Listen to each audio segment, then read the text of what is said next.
This is Michael from round number one, and I'm starting today's show by discussing politics. Usually we focus on wrestling politics, but today I want to discuss real life politics and how it directly impacts the wrestling industry.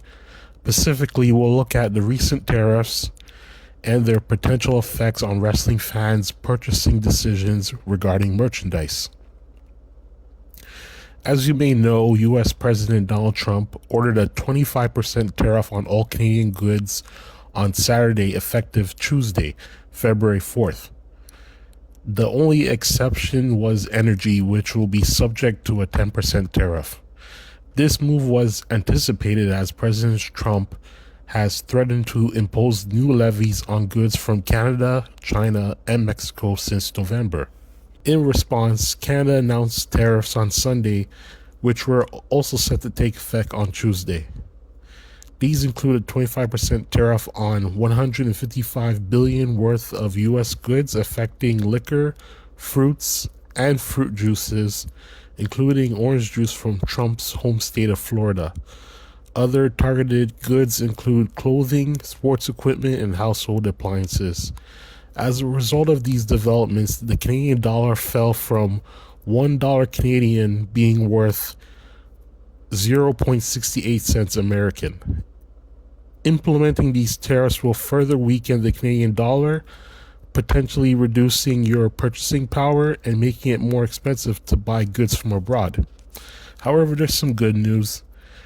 Prime Minister Justin Trudeau announced last night that there would be a pause on the U.S. plans to impose these tariffs after a conversation with President Trump.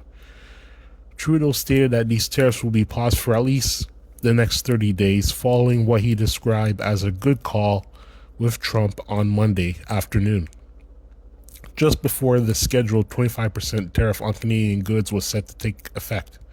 This pause applies to U.S. tariffs on incoming Canada imports and Canada's proposed regulatory measures. The bad news is that after 30 days, the proposed tariffs could be reinstated. This uncertainty could leave you concerned about the future of your wrestling fandom. If you're Canadian, your wrestling merchandise purchased online and in stores become more expensive, and there's a risk that some items may become less available due to the increased costs. American fans may also suffer as tariffs against Canada could shut down American auto assembly plants and other manufacturing facilities, leading to significant unemployment. Canada might also block the export of critical minerals, electricity, or oil to the United States.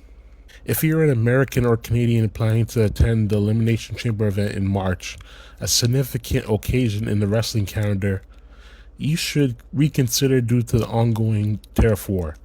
The rising grocery store and gas pump costs could leave your pockets emptier than ever, making the trip to Toronto and buying merchandise at the pop-up shop more challenging.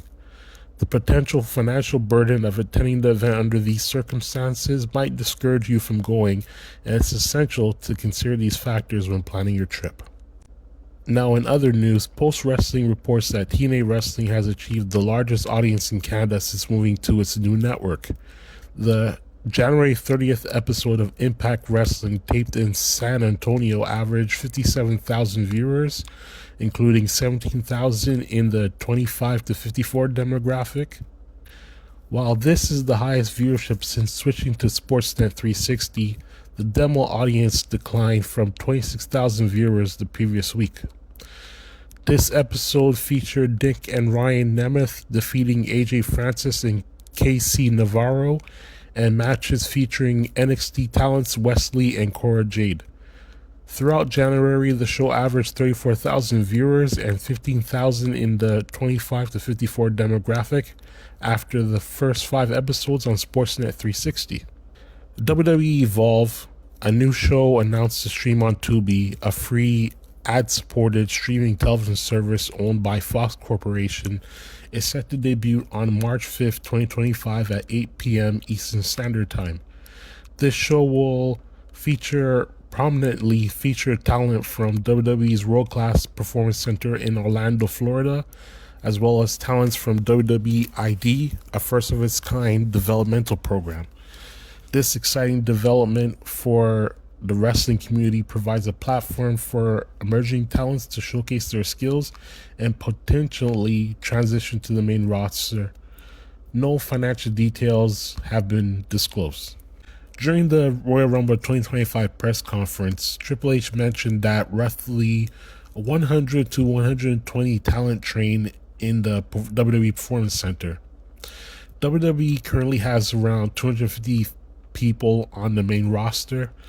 If I'm calculating correctly, dividing 120 by 250 gives us 48%, meaning nearly half of the Raw and SmackDown roster talent is training at the Performance Center. NXT is only a 2-hour program, and the NXT Level Up show has been canceled.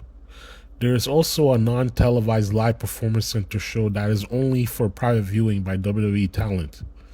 Given this, showcasing that much talent on a single 2-hour program is challenging.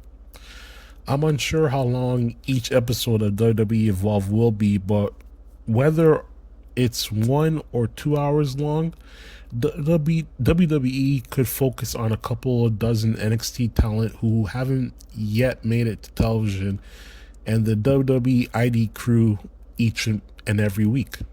This could potentially change the dynamics of NXT, shifting its reputation from a developmental show to a program featuring seasoned talent from the WWE Performance Center like Wes Lee, Jada Parker, Julia, and others we regularly see on NXT, along with leading roster talent from WWE and TNA. With WWE EVOLVE, fans can now watch WWE programming nearly every day of the week. Mondays for Raw, Tuesdays for NXT, Wednesdays for EVOLVE, Fridays for SmackDown, Saturday is for Saturday night's main event or a premium live event, and Sunday is for another premium live event. With the possibility of TNA becoming a division of WWE, Thursday will also feature live WWE programming, meaning fans can watch live content every day of the week. Tubi works in Canada and the United States. It is also available on Xbox consoles, streaming devices, smart TVs, mobile devices, tablets, and web and desktop. TMZ Sports has obtained court records showing that Charlotte filed for divorce from her husband, Andrade, in June 2024, and the divorce was finalized in October 2024. The reason for the split has not been disclosed. Charlotte began dating Andrade in 2019, engaged in 2020, and married in a lavish ceremony in Mexico in 2022. Despite the separation, there were no signs of trouble, as Charlotte had recently shared about Andrade helping her recover from a knee injury. And for our final news topic, Bayley has finally addressed Nia Jax's BBL allegations. This is an early contender for Promo of the Year, in my opinion. And I quote, Bayley says, and I quote, "It's not my fault that I gained a little weight and it went straight to my cheeks, okay? But I'm proud of that weight. I'm proud of my cheeks. So if you don't believe this is real, you ain't ever seen a Bay Area girl, sister. This is the realest it'll ever get, and you're jealous. So if you got something to say, I'm gonna see you tonight in the Royal Rumble, and maybe my cheeks will throw your cheeks right over the top." This is hilarious. I'm gonna see you tonight in the Royal Rumble, and maybe my cheeks will throw your cheeks right over that top rope, you little cheek-hating idiot. End quote. Minus a few mistakes, but you know, Bayley has finally addressed the yams in what I consider to be an early contender of Promo of the Year. Thank you, Adrian Hernandez, for making this happen. This is Michael of the Round Number One YouTube channel.